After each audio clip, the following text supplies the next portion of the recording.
1826 Pennsylvania. The seminary where 14 young priests went missing during ordination.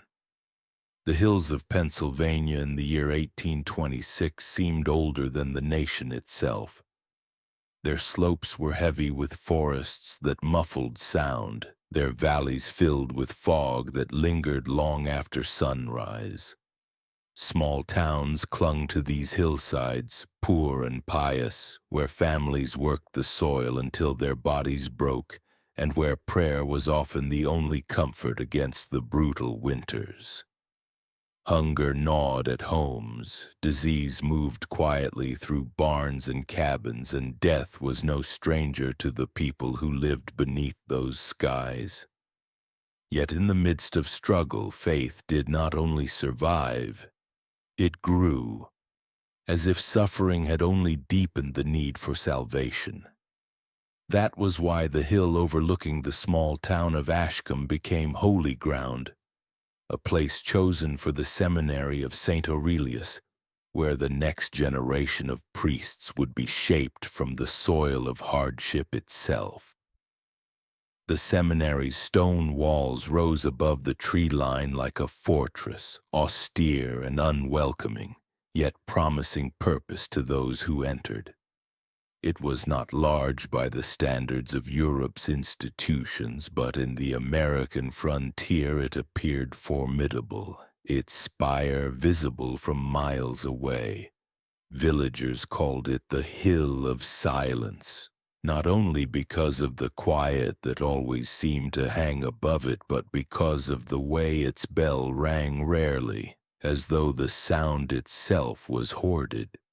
Farmers crossing the valley below often paused and glanced upward, uncertain if the place inspired reverence or unease.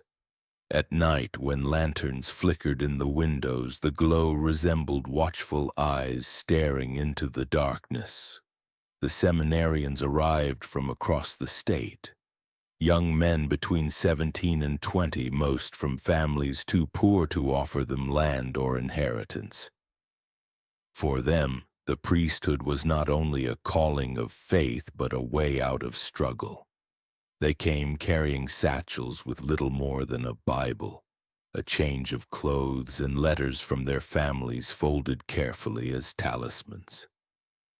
Each boy walked up the narrow road to the seminary gates with a mixture of awe and fear, knowing that once the iron doors closed behind them, their lives would belong entirely to God.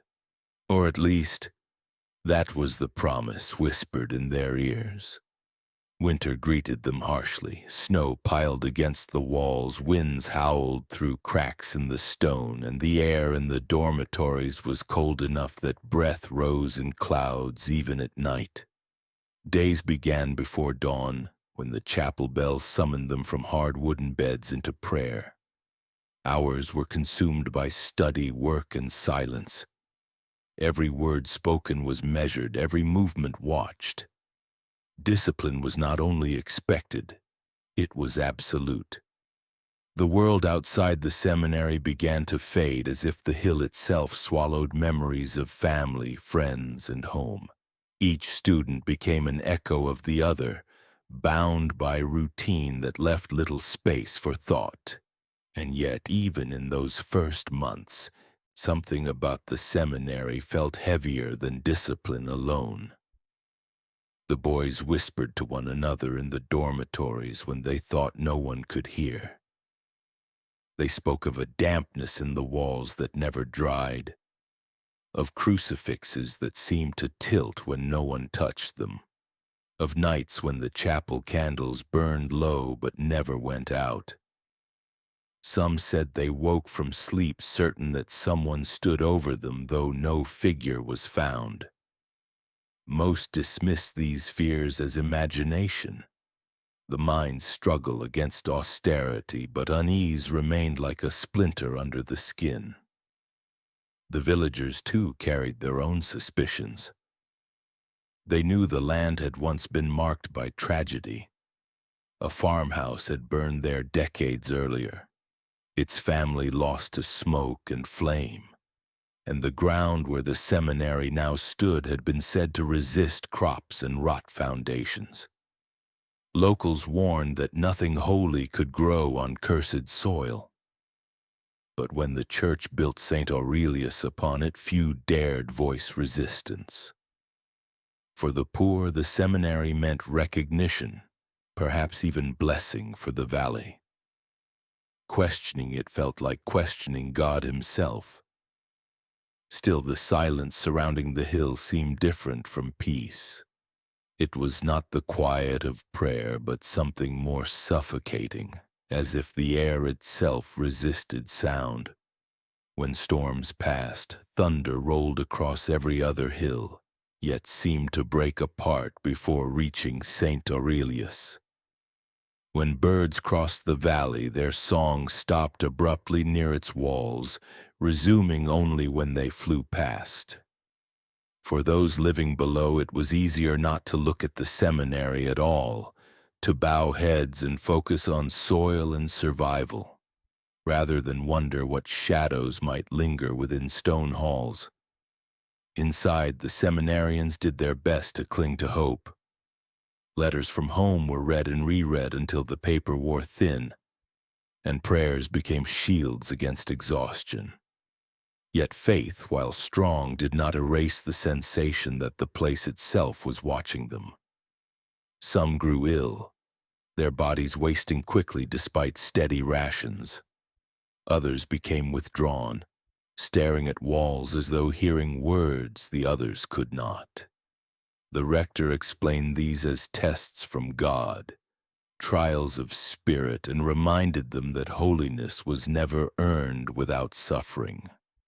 The boys accepted his words because they had to, because to question meant admitting they might not belong there at all. By spring, the snow had melted, the valleys turned green, and the seminary bell finally rang, echoing across Ashcombe like a declaration. For the villagers, it was the sound of renewal. For the seminarians, it was a reminder that their lives were now bound to the hill, to the silence, and to the walls that held them.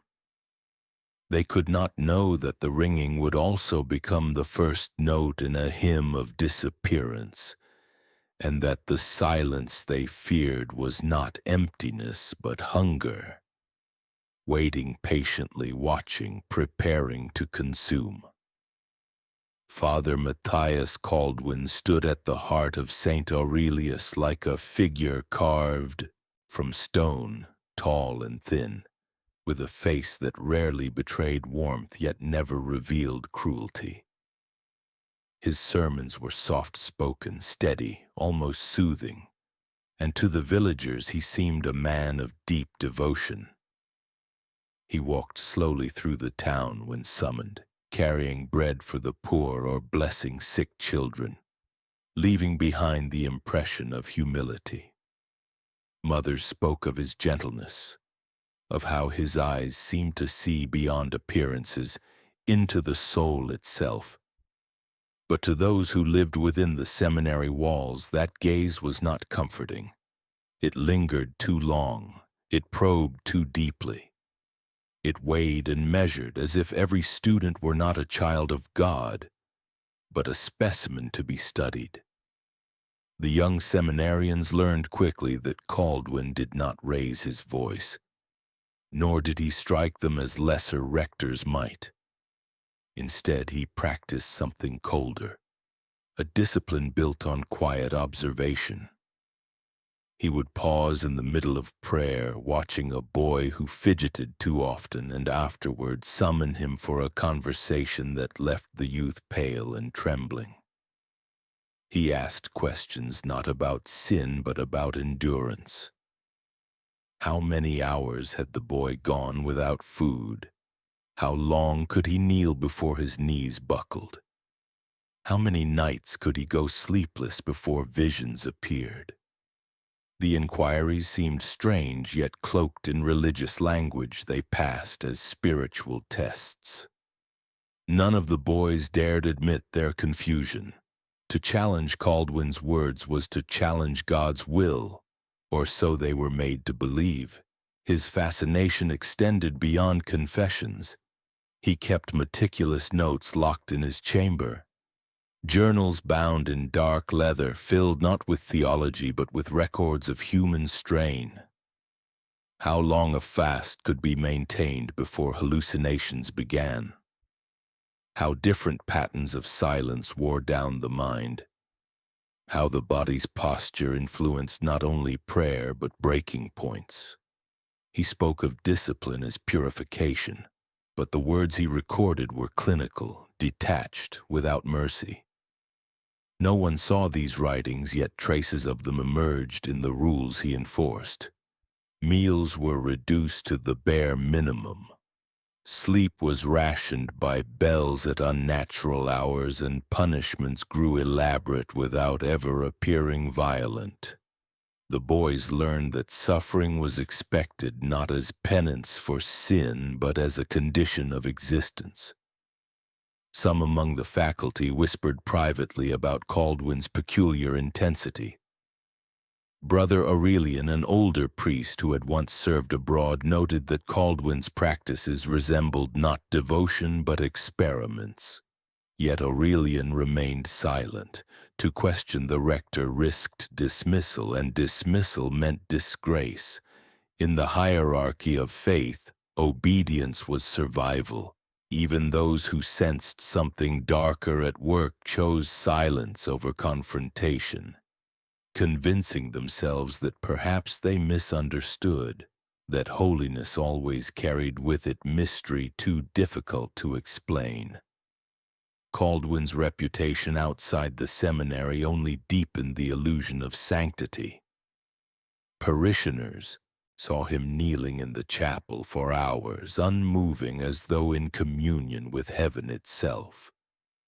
They could not know that behind closed doors he dissected not animals nor bodies, but the very essence of human obedience. He believed suffering revealed the truth of the soul. He believed silence stripped away falsehood. He believed faith was not nurtured by love but carved into flesh by endurance. And most of all, he believed that the young men entrusted to him were raw material, not students, not children of God, but vessels upon which his hidden doctrine could be inscribed. The boys felt it most in his presence. When Caldwin entered the room, the conversation died instantly. When his eyes swept across the chapel, hearts raced as if exposed. He did not need to shout. His silence was command enough. Even when he praised a student, the words were thin, empty of warmth, leaving behind a residue of unease rather than pride. For some, this became a test of loyalty, to accept his coldness as a mark of true faith.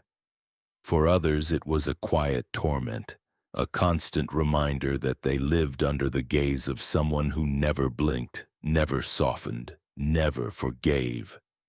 As weeks turned to months, the seminarians began to fracture under his methods. Some grew feverish, their minds clouded by lack of rest. Others became rigid, obeying every order with mechanical devotion, desperate to avoid Caldwin's attention. Still others broke in ways they could not explain, weeping in silence, unable to remember the words of prayers they once knew by heart. Caldwin watched all of it with fascination, noting changes, cataloging responses as though each young man's collapse were a passage of scripture unfolding before his eyes. He never struck them. He never shouted. He did not need to. His cruelty lay in patience, in subtlety, in the way he turned their own faith into the blade that cut them. To doubt him was to doubt God. To resist was to risk damnation. And so they submitted, not out of fear of punishment, but fear of sin. It was a far deeper prison than any locked door could create. The boys prayed harder, confessed more earnestly, convinced that their suffering might please God, unaware that it pleased only the rector, who saw in each broken spirit another step in his private scripture of control. Caldwin's gaze became a shadow across every corner of the seminary. It lingered in the dormitories, in the refectory, in the silent hours before dawn. The boys felt it even when he was not present, as though he could see them from anywhere, as though the walls themselves carried his eyes. And though none yet knew it, that gaze would soon become more than a weight. It would become a sentence binding each of them to a fate that no prayer could undo. Brother Elias was the kind of novice whose devotion seemed effortless, a quiet presence who carried wood for the hearth before anyone asked and remembered the names of villagers at the gate for bread. He was slight, with calm hands and a gaze that softened when he spoke of home, a mill town where his mother lit a candle each night for his safety. In those first months at St. Aurelius, he wrote each Sunday in a neat hand, promising that the hill had sharpened his purpose, and that the silence around the chapel felt like protection. The change came in a week when the bells fractured sleep into narrow pieces. Caldwin announced refinement before Lent, and the schedule tightened until daylight itself felt rationed. Elias did not complain. He accepted smaller meals, colder water, longer kneeling, and the hours after midnight when a novice with a lantern moved through the dormitory, waking anyone whose breathing seemed too deep. Some called it the watch of faith. Others lay awake before the steps arrived, the heart already racing. By morning, boys swayed during prayer, and the whisper in the corridors was that endurance had replaced charity. Caldwin summoned Elias for private supervision, a practice not questioned because the rector had the right to measure every soul. In the study, the shutters were closed against a bright day, and on the table stood an oaken box with a speaking horn and a polished crank. Caldwin called it a device for examining conscience. Elias spoke a prayer into the horn, naming small resentments and the doubt that visited at dawn. When the crank turned, the box gave back his words, slightly delayed and altered until even truth sounded unsteady in his ears. Days bled together. The boys rotated through tasks that blurred thought, hauling water in silence, copying a psalm until the ink spread like a lake across the page, standing from dusk to a bell that never rang. With each turn of the routine, Elias felt his body move before intention, as if obedience had learned him better than he knew himself. The rector observed from doorways, speaking little. At night, the chapel candles were set in patterns that changed by increments, angles that tugged the eyes wider open, training sleep to retreat. The disappearance began as a correction. After Compline, a slip of parchment summoned Elias to the lower chapel for an examination of vows. He descended a seldom-used stair, stone steps curling like the inside of a shell, the air colder with each turn. The room below was small, arched, and damp. Caldwin stood beside a narrow ash frame, its surface sloped to permit kneeling without collapse. He called it an altar for endurance and asked Elias to rest his forearms on the rails and his chin in a padded cradle set high. Around the frame sat instruments simple enough to seem harmless, a metronome of wood and weight, a water clock that dripped into a leaf-shaped cup, a set of lenses that narrowed candlelight into thin paths across the wall. Caldwin said the eye is a doorway through which panic enters, and that patterned light can quiet the doorway. He set the metronome to a slow beat that refused the heart's time, and the leaf cup began to fill. Elias recited the creed as instructed. After a while he was asked to whisper it backward, syllables untied, meaning peeled away until only effort remained. When the ceiling should have brightened, the chamber held for the same hour. Caldwin offered water touched with vinegar, saying small sourness wakes the tongue without waking the stomach. He spoke of the desert fathers and how a man must learn to become smaller than a whisper. The oaken box was brought down and set where the metronome could lend its pulse. Elias confessed again, and again the machine returned him to himself in a voice not his own. Breath by breath he learned to match the off-beat in silence. By the time the bell rang far above, the posture had become a landscape of ache that did not change. Caldwin loosened the brace and allowed him to stand, only to guide him into a stone recess no wider than a man's shoulders. It was a confessional for stillness rather than words, a shaft built to teach the body to rest upright and quiet. Air reached it through a slit near the floor where the water clock emptied itself, drop by measured drop, so that each breath drew past the sound of measured time. The panel slid shut. The metronome ticked on. When the panel opened again, lantern light reached him from a distance that felt wrong, as if the air had lengthened. Caldwin studied him a long time without touching, as though weighing the point where endurance becomes unmaking. He spoke gently, told Elias he had performed well, told him the vow was accepted, told him that God receives such quiet. He offered a sip of water and guided him back toward the frame, but the boy's legs doubted the floor. Somewhere near the metronome his breath skipped. It returned, it was shortened. The rector listened until it faded to a careful nothing. By morning the lower room smelled of tallow and stone. Caldwin washed the rails with vinegar and closed his ledger. He folded the slip that had summoned Elias and filed it among others without names.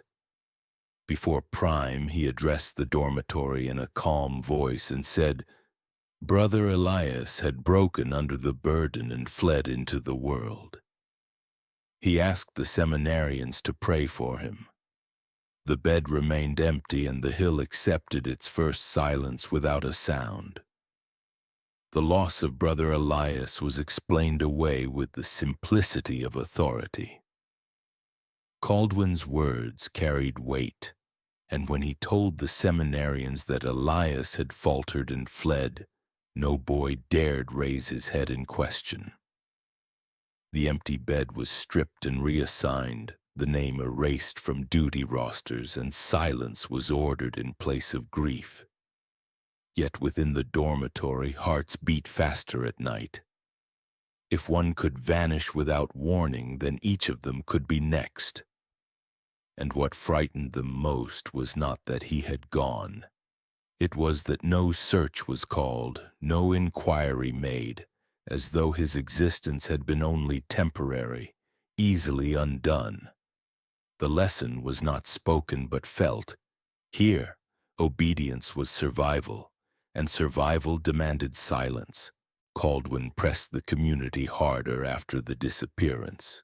Meals were shortened further, stretched into fasting, broken only by watered broth and stale crusts. Sleep was fractured into smaller fragments, bells demanding prayer at intervals designed to erode thought. The boys began to live in a twilight state where dreams pressed against waking, where hallucinations drifted across candlelight like motes of dust. Some whispered of seeing Elias at the edge of their vision, kneeling with head bowed, a ghost of endurance unfinished. Caldwin encouraged these visions as divine warnings, evidence that their trials bore fruit. He told them that only through suffering could the soul be purified, and he carried himself as one who had mastered the art of endurance so thoroughly that no hunger or sleeplessness could touch him. The rector's study grew more elaborate. Beneath his bed he kept ledgers that read like scripture written in the language of science. He noted heartbeats, breathing patterns, hours survived without water, the point at which posture collapsed into unconsciousness. To him, each novice was a chapter in a greater book, the doctrine of suffering. And unlike theology bound by ink and debate, this doctrine was carved directly into the human body. He believed himself chosen to discover the limits God had hidden in flesh. What others would call cruelty, he named revelation. What others would see as torture, he described as instruction. He preached it with the calm certainty of a man who no longer recognized a boundary between holiness and horror. The punishments he devised did not rely on violence but on design. A boy caught speaking after Compline was assigned the candle trial. Kneeling in front of a flame placed just close enough to warm the skin but not burn. Forbidden to blink as wax dripped in irregular patterns to keep the eye wide. The trial ended only when the flame extinguished itself, a span that felt endless, leaving the novice shivering and half-blind from tears. Another who faltered during chant was bound in a posture of prostration beneath a weight of stones carefully measured so that breath remained possible but shallow, forcing prayer to become gasps.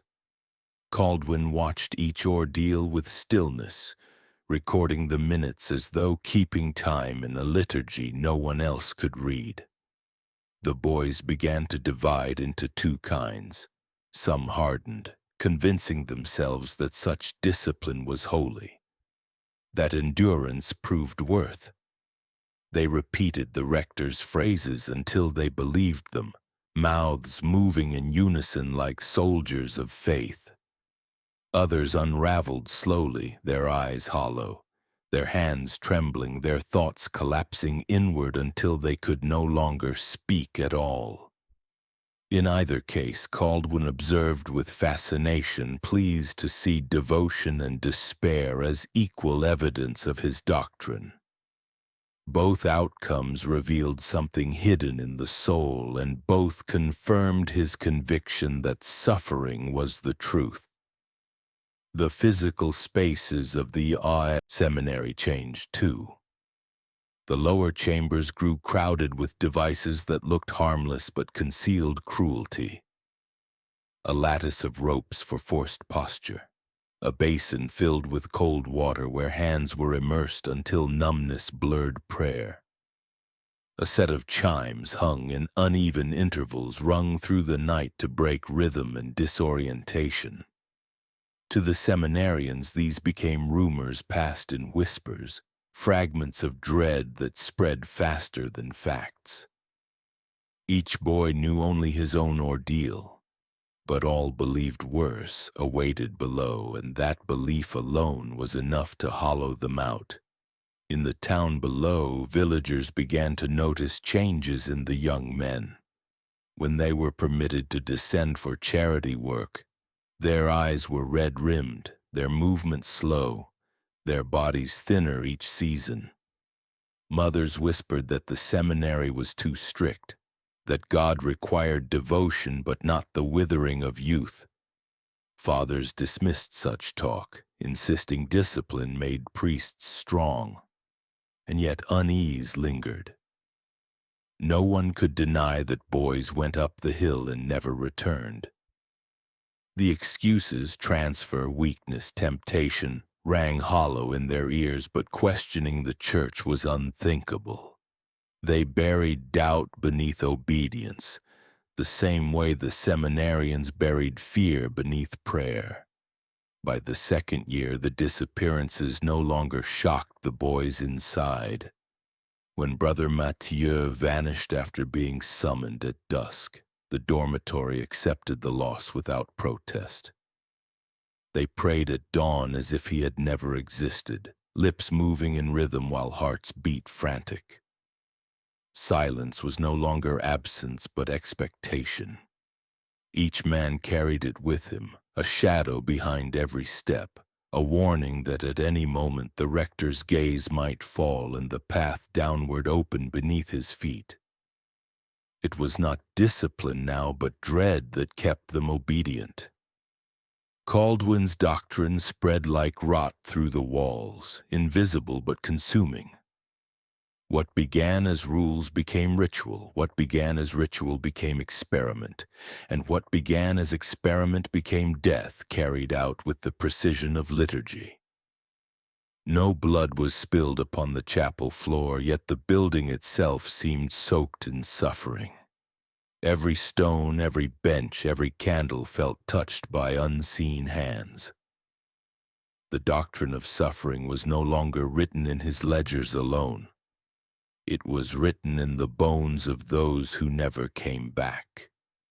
In the silence that thickened with each name erased, in the way the seminary itself began to breathe with the rhythm of fear.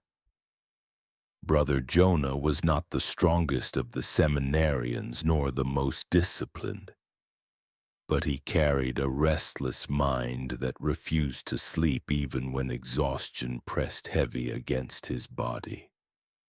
He had been born to a bookseller's family in Philadelphia, surrounded by shelves of ink and parchment.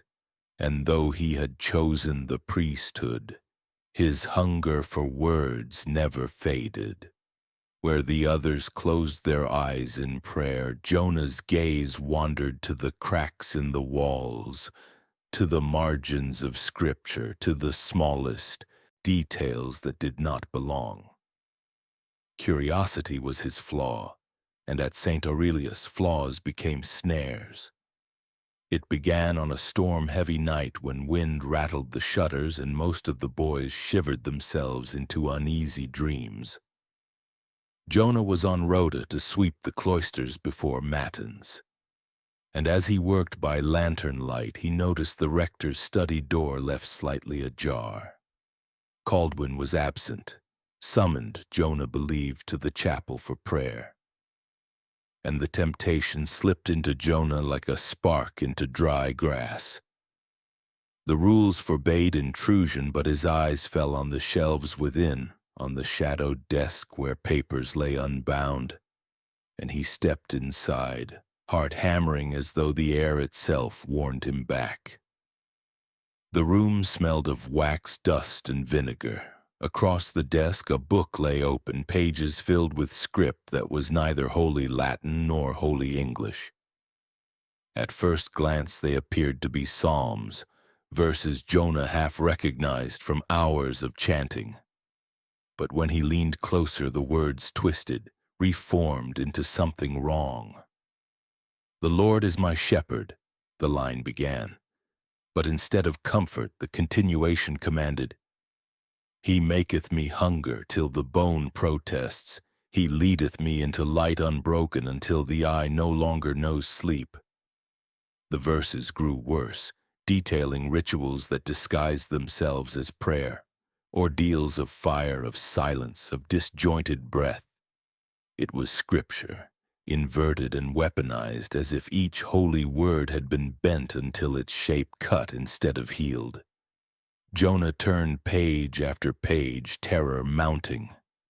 One passage described the 9 vigils, a cycle of enforced wakefulness where candlelight shifted every hour. So the body's sense of time dissolved and the mind slipped into delirium. Another detailed the sacrament of ash, where a novice must kneel in smoke until cough replaced prayer. Lungs filled until every breath was penance. But the verse that froze Jonah's hand was titled simply, "The 13th Psalm." There was no such psalm in Scripture, and yet here it was, written in Caldwin's careful hand. Its words instructed a ritual where the tongue was bound in cloth steeped in vinegar, silencing voice for 9 days while the body was kept upright by splints until bones bent inward. The final line read, "In silence the soul is rewritten, and only then can God hear it." His lantern guttered. Fear surged through Jonah as if the shadows themselves had seen his trespass. He closed the book with trembling fingers, yet the words seared into memory, impossible to forget. He stuffed the parchment fragment with the 13th Psalm into his sleeve, perhaps to prove later to the others that they were not imagining cruelty, that Caldwell's doctrine was not holy but profane. He returned to the dormitory before dawn, but his hands shook so badly he could not lace his robe.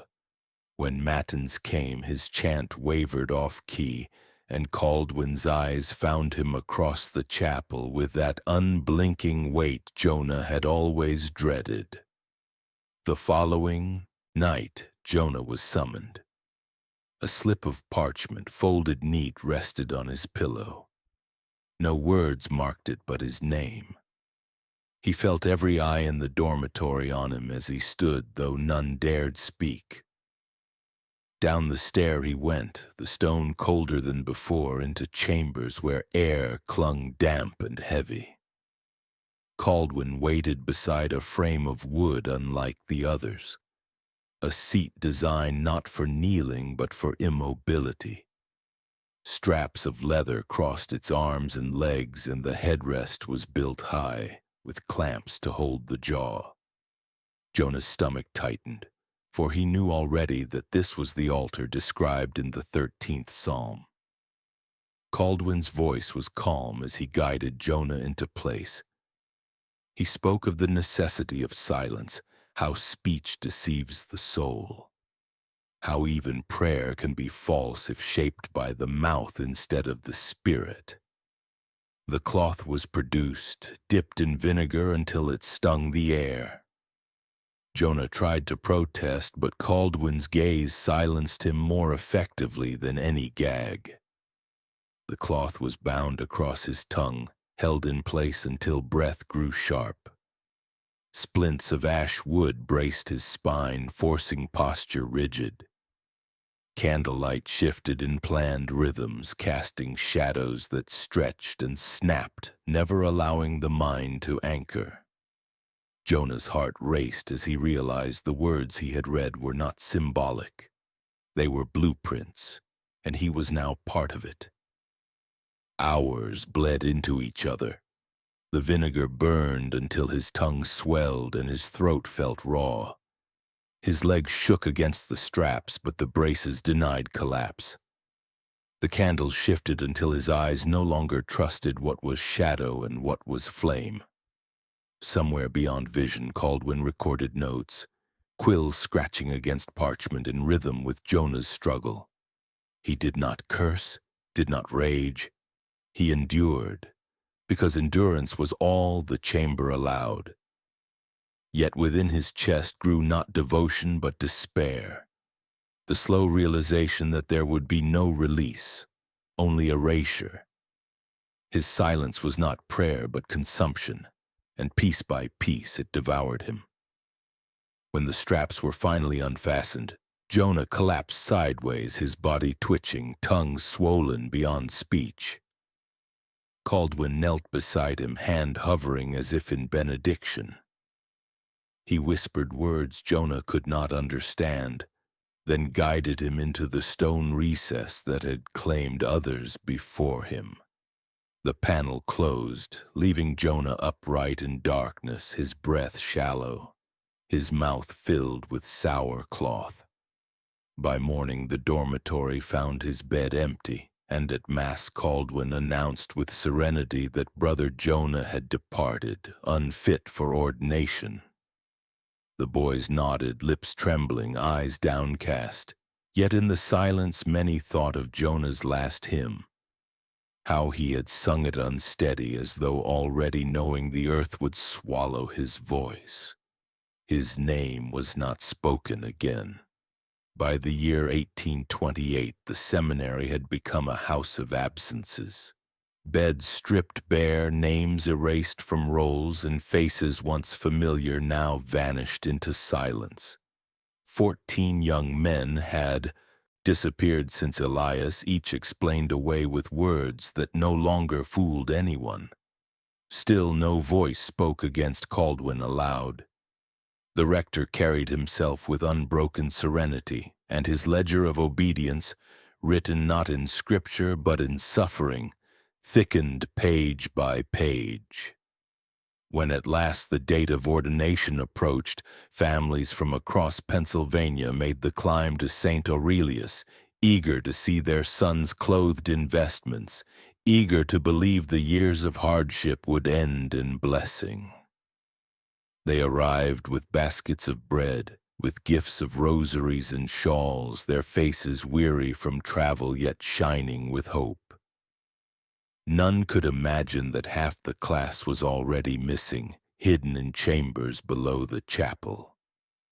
The morning of ordination dawned cold, though summer still lingered in the valleys.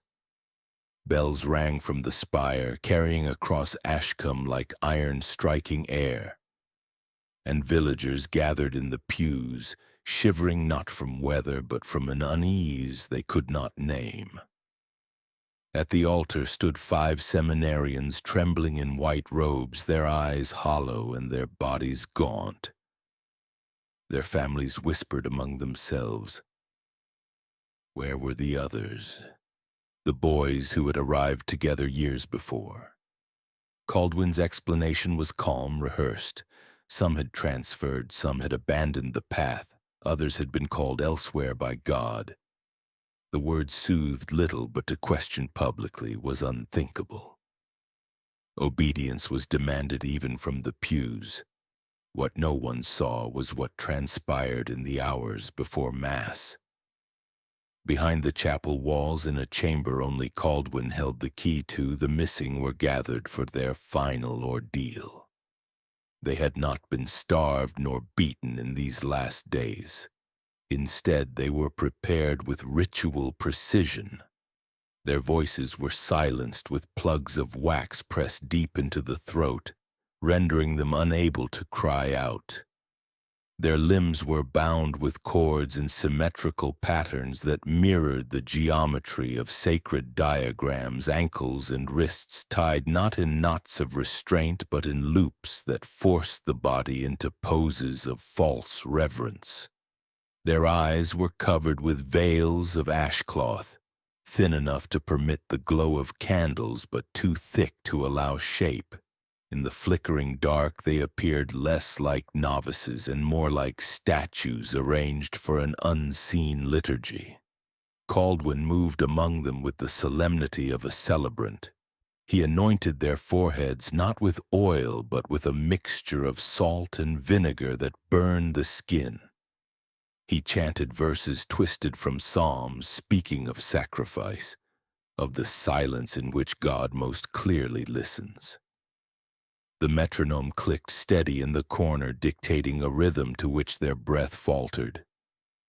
Time stretched until it no longer resembled hours, but a tide rising without end. Each novice swayed between consciousness and collapse, yet the bindings held them upright, puppets to a ritual that had consumed years of their lives. Above, the families heard organ notes swell. Incense curled through the nave, covering the faint metallic smell that seeped from beneath the floor. The 5 who stood at the altar sang in cracked voices, each word rehearsed until nothing personal remained. Their eyes darted to Caldwin, who watched with satisfaction, every note confirming his power. For the villagers, the ceremony looked holy if unnerving. For the seminarians who remained, it was a mask barely holding back the horror they knew waited below. Their ordination was no longer a blessing but survival, the thin line that separated them from the silence that had swallowed their brothers. Beneath the altar, Caldwin performed his final act. The chamber was arranged like a chapel inverted, crucifixes hung upside down, candles placed in arcs that spiraled inward, the bodies of the novices positioned as if forming a living mandala. He circled them slowly, murmuring prayers that had no source in any scripture, verses he had written himself in the margins of holy text. He believed this was ordination truer than the one above, that by breaking the body and silencing the voice, he stripped away all falsehood, leaving only the raw soul exposed. To him, their deaths were not murder but consummation, the ultimate vow. The method was not loud, not bloody. One by one, he pressed their wax-sealed throats as though administering communion. The body's reflex fought, coughed, shuddered, then stilled, unable to expel the choking silence. He arranged each boy carefully, tilting heads, folding hands, laying them as though in eternal prayer. Their forms became part of the design, their deaths the chorus of a hymn only he could hear. When the last chest stilled, he extinguished the candles in deliberate sequence, plunging the chamber into darkness that felt absolute. Above, applause echoed as the 5 newly ordained priests were embraced by family. Mothers wept with relief. Fathers gripped shoulders with pride. Villagers cheered the future of their parish. No one imagined that below their feet lay 14 silent bodies arranged in patterns that no blessing could sanctify. The incense covered the trace of metal. The hymns covered the absence of voices, and Caldwin smiled faintly, satisfied that his doctrine had reached its climax unseen. That night, when families returned to the valley, they carried memories of a holy day, though many spoke later of an unease they could not shake. Some said the chapel air had tasted wrong, metallic beneath the sweetness of incense. Others said the priests' voices seemed brittle as though hollowed. A few whispered that when Caldwin raised his hand in blessing, his eyes gleamed not with mercy but with hunger. Yet no one dared give shape to these suspicions. They carried silence home with them, just as the rector intended. For the seminarians who survived, ordination marked not an end, but a shadow that would follow them all their days. They had been bound to God in the sight of man, yet within they knew another vow had been carved into them, a vow of silence, of complicity, of knowledge too heavy to speak. And so the night of ordination became the night of burial, 2 ceremonies layered upon one another, one seen and one hidden, one remembered in parish records and one erased before the ink could dry. Spring rain came hard that year, beating the hills until the ground loosened and old roots slid like ropes through wet clay. At St. Aurelius, water found paths beneath the chapel, running through seams no mason had sealed, and the hill began to leak secrets. Down in the valley, a culvert clogged and flooded the cart road the mill needed to clear, so a small crew climbed toward the seminary with shovels and a pry bar.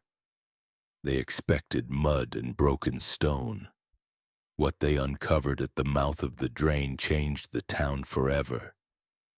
The first thing they saw was a loop of small bones nested together as if a hand had been turned into a circle.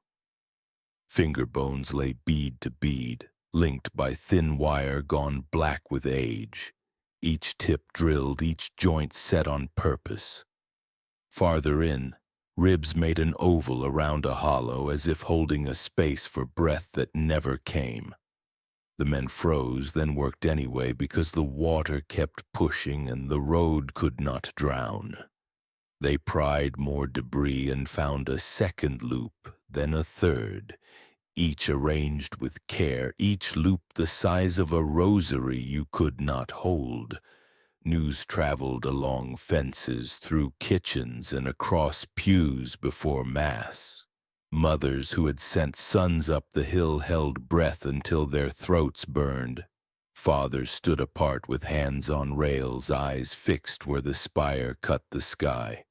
The church said the bones came from an old family plot disturbed by rain. The magistrate nodded, ordered the culvert cleared, and promised a surveyor. But the workers had seen the drill marks, the wire, the careful circles. Graves do not arrange themselves. Water does not bend a hand into prayer. The smell near the drain was not rotten. It was sour and waxy, a clinging scent that came and went like a thought. Near one loop, the men found pale lumps the size of walnuts, soft even in rain. When pressed, they broke like candles left in the sun. Upslope, where runoff cut a thin channel, uncovered splinters of ash wood stained in two straight bands, the length of a young man's spine. Bits of cloth clung to the sticks, brittle and gray, the weave stiff as if long soaked in vinegar. None of this reached any ledger. In town, people began to speak of the hill as if it were singing. Wind moving through the culvert made a hum that rose and fell with the stream. And those who listened said the pitch matched the psalm tone used at the seminary. They called it the burial choir. The name spread the way names do when truth is heavy and proof is thin. Women set lanterns in their windows facing the hill. Children refused to fetch water after dusk. At the mill, men worked with jaws clenched, waiting for the bell that meant another storm and another song from the ground. Among the newly ordained, Father Rowan Keene carried the heaviest face. He had been one of the 5 at the altar, and when he looked toward the culvert, he shook as though cold in summer. At night, he climbed alone to the drain and left a candle behind a rock, a small flame that guttered in the draught. He did not pray aloud. He could not. In his pocket, he kept a slip cut from an old letter, a list of names he no longer dared speak, each line crossed out the way the seminary had crossed its rolls. He walked back before dawn, hands raw from stone, lips bitten until they bled. The magistrate returned with 2 men and a cart. They sifted the culvert and set bones on canvas like fines from a dry river, each loop laid gentle, each rib kept whole. They argued at the road's edge in short phrases, the way men speak when they fear their own words. The church sent a brother to watch, a quiet figure who wrote on a slate and passed notes to a runner. By afternoon, the cart rolled not toward the town yard, but toward the seminary gate, and the crowd below watched it vanish into the arch and felt a door close in their chests. That night, a procession moved without lanterns behind the chapel. Caldwin led it with a calm step, robes damp, hands steady. The loops from the culvert were carried in cloth, not by laymen now, but by novices who had learned how to hold bones without breaking them. Down a narrow stair, the bundles went into a room that smelled of vinegar and tallow.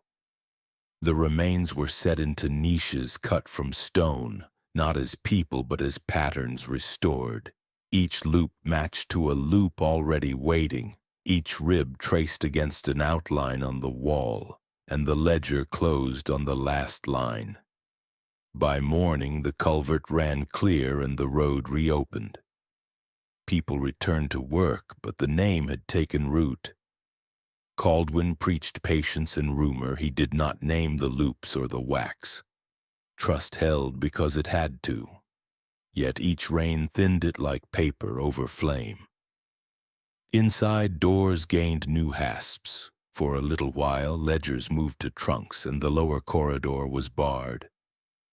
By late summer, the culvert fell quiet. Yet mothers woke at night certain a knock had sounded, and fathers stared at the hill until sunrise. The crypt stayed locked. Papers stalled, witnesses faltered, winter touched the ridge, and prayers learned a new line, a plea that God see what men refuse to see. From that plea, the next step would rise toward a trial that never truly came. It began with a petition written in cramped hands by mothers who had run out of patience, and fathers who could no longer hold their tongues. They gathered in the town hall in late autumn, shoulder to shoulder, and made lists of sons who had walked into St. Aurelius and never walked out. Names filled 2 pages, then 3. The magistrate, Thomas Lark, read each line until his jaw ached. He promised an inquest, simple and fair, and nailed a notice to the chapel gate. Rain smeared the ink, but people read it anyway and felt for the first time that the hill might have to answer. The first inquiry began with small requests: rosters, discipline logs, ledgers of meals and medicines, any record that might show a transfer or departure. The diocese replied that some books were in transit and others were sealed for review. Caldwin opened his office to Lark and offered tea that smelled of cloves. He spoke softly about the burden of rumor and led the magistrate through dormitories, classrooms, and the chapel. Then, with a careful apology, he declined to unlock the lower corridor, citing repairs, humidity, and risk to old foundations. Lark made a note and felt the first rip in his certainty. Witnesses came forward and then stepped back. A worker who had cleared the culvert swore he saw looped bones drilled and wired, then returned the next day to say rain had fooled him. A novice whispered that he carried bundles wrapped in cloth down narrow stairs, then recanted after a visit from a church officer with a kind voice and a heavy hand on the shoulder. A housekeeper said she scrubbed a room that smelled of vinegar and smoke, then crossed herself and refused to repeat it before council. Truth thinned like paper left in water, and rumor grew fat in its place. Lark pressed on and called for a public hearing. The church sent counsel in black coats with silver watches, their speech smooth and exact. They proposed that the missing had grown restless, that some had slipped west for wage or wives, that others had written home and been ignored out of pride. They presented letters signed by vanished names, thin notes that spoke of farms in Ohio and work on boats. Lark held each page to the window and watched the ink gleam too fresh for age. He could feel a hand somewhere arranging outcomes, but the hand never entered the light. Between sessions, documents went missing. The clerk found his drawer unlocked and his ledger open to pages he had not turned. A list of ordination candidates copied from the sacristy wall could not be located. A boy who had promised to speak was discovered at dawn kneeling in the church, white as linen, saying only that he had dreamed of drowning in a room without water. Lark began to write duplicate notes and kept them in his coat. He slept with a chair braced under the latch and woke to sounds that might have been wind or warning. When whispers reached the capital, a second official arrived and advised caution.